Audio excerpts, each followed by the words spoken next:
Hi guys, this is Brian with Superior Canine Academy here, and I'm here to talk to you today about muzzles. Now there are some people who have some negative stigmas about muzzles. People are scared of dogs that are muzzled. People don't like to muzzle train their dog. I'm here to tell you that muzzles are a great tool for all dogs, not even just reactive ones or aggressive ones.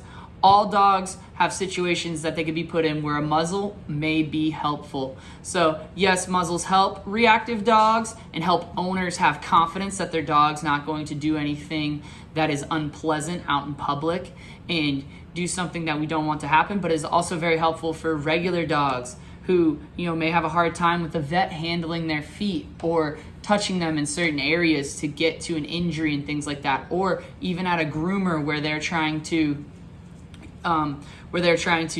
wash them or brush them or do those kinds of things. Muzzles are very helpful in those situations. So muzzle training any dog is always a good thing to have at your disposal.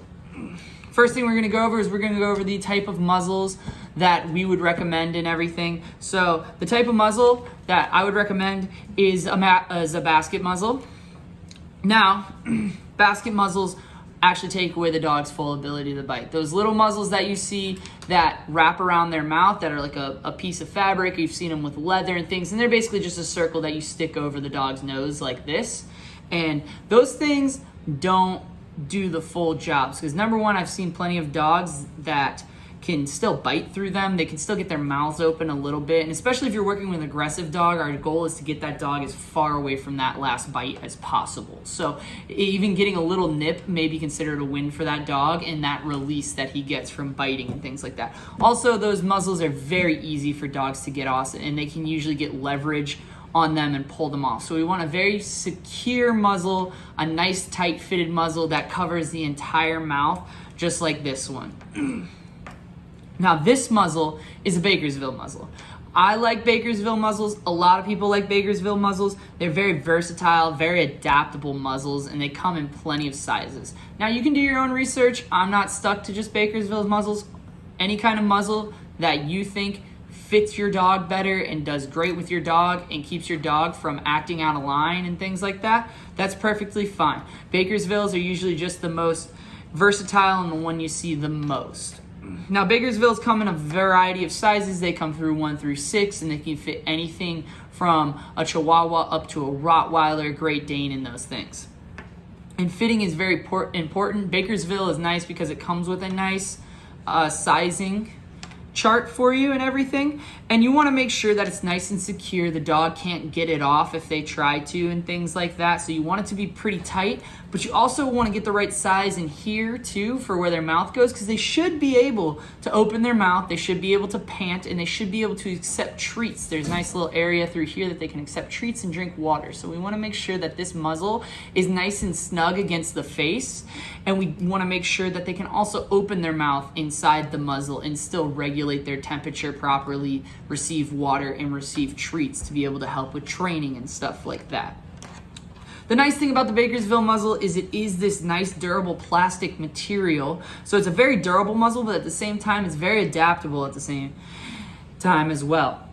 So if you look at the sizing chart, usually in the large breed category, they'll say there's Rottweilers, Great Danes, Bull Mastiffs, things like that. Those dogs have very different snouts if you look at them. They have very different, kind of structures to their face, where a Great Dane has a very long snout and a Rottweiler has a much shorter, wider snout and things like that. So you'll look at those and you'll be like, how does that muzzle fit all of those types of dogs? Well, the thing is this plastical material is moldable. So if you boil some water and put this in there for a little bit and let it sit there for about a minute, minute and a half, 2 minutes, you can pull it out and you can actually stretch and condense the muzzle. So on a Rottweiler, you could push it further together or pull it further apart if you have like a Doberman or something like that that has a very long snout, and you can actually mold it to your dog's face, because we don't want this getting up into their eyes on the ridge and stuff like that. We want it to fit nice right over the snout of the dog. Now, we're going to move on to the training part of actually getting your dog to accept the muzzle, because we don't want to just start taking these things and start shoving them on dogs' faces. That's what's going to make them terrified. It's going to make them very confused and things like that. We want them to accept this as just another part of their everyday life, and we're going to start implementing that slowly, and we're going to show that in the next section. We're going to start out our training by just leaving the muzzle in an open area and bringing the dog in to check out the muzzle. Now here we are working with our little lab hound Sadie and checking out the muzzle. The big black lab is Duke. He is not getting muzzle trained. He just is very jealous. So you can see we just walk around the muzzle, kind of let her check it out and come and see it. We're not just going to put any pressure on her right away, and we're just going to let her see it. And in the next segments, we're going to kick Duke out of the video because he's just being a little bit too much.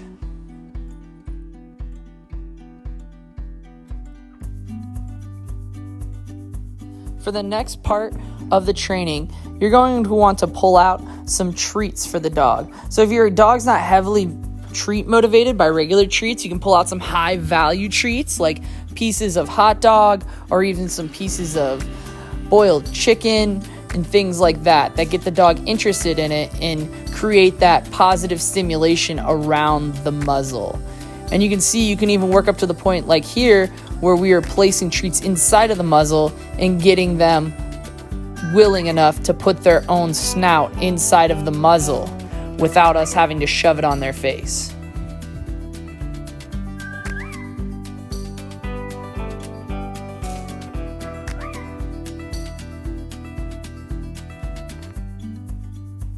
The next part of this video shows how much that little bit of positive stimulation has increased Sadie's interest in the muzzle as well. And then what we'll move on to from there is we'll start working on the restriction training and linking that with positive as well. So using a lot of treats here. What we're getting her used to is the idea of something confining her mouth. Now, a muzzle will not confine her mouth as much as we are. We're keeping it kind of shut. But you can see that what we're trying to do is we're trying to get that comfort. So if they spaz out, we hold the muzzle until they stop spazzing and moving around so much. And once they calm down, we reward with a treat, saying essentially that's what we want you to do. Just relax through the process. It's okay. We will then move on to working with a treat at the end of the muzzle here. And you can see we're just allowing her to actually stick her own nose into the muzzle and accept the treat. We're not putting any extra pressure on her.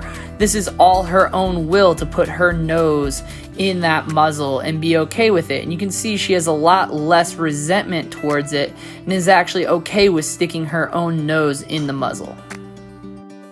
Once we've worked on the treat at the end of the muzzle, now we can actually work on strapping the muzzle onto the dog and rewarding for all the times that she allows us to strap the muzzle on without freaking out, and then take the muzzle off of her and reward with a treat. You can see that as we go through this process, she gets more and more sure of it just in the time of this video. You can see at first she's a little bit hesitant, but she's more willing to accept the muzzle than in the beginning of the video. And as we move on to the next section, you'll see that she's actually really willing to put her nose inside of that muzzle. So it's just a little bit of a process in linking that positive stimulation. And then what we're going to start working on is we're going to start working on leaving the muzzle on longer. So in this part, you can see we're working on, hey, put your nose in the muzzle, cool. We're going to strap you up and get you ready, but we're not going to take it off right away. Now we're actually going to reward through the muzzle and tell them good job for allowing the muzzle to be on and things like that.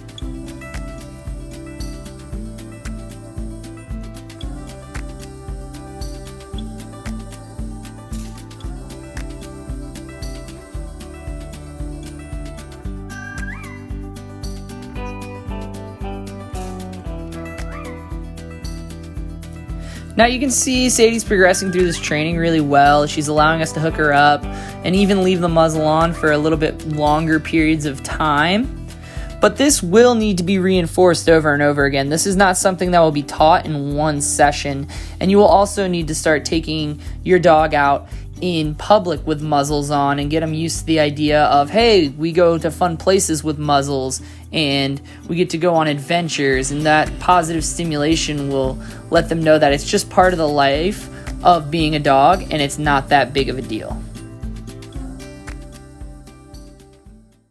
So there you have it. That's how we do a lot of the muzzle training, and it's just going to take a lot of work and consistency from there. So your dog's not going to be the best muzzle trained dog after doing that for 5-10 minutes. You're going to have to link it to positive stimulation. You're going to have to start taking your dog places somewhere on a muzzle. So start taking your dog on walks with the muzzle on, start taking your dog to the vet with the muzzle on. The more you can link the muzzle to positive stimulation, like going on walks, going to parks, going to friends' houses and things like that, the more the dog will start to view the muzzle as a good thing, and they will start recognizing it almost as a part of their daily routine. Just like how most people, you go and pick up a leash, your dog gets super excited. I know mine do, because it's linked with that positive stimulation and that good feeling of, hey, we get to go for a walk, we get to go to the park, those kinds of things. So you just keep consistent with it, and over that time, their dog will just learn that the muzzle is part of their everyday life and it's not a bad thing. So just stay consistent and you're gonna do a great job.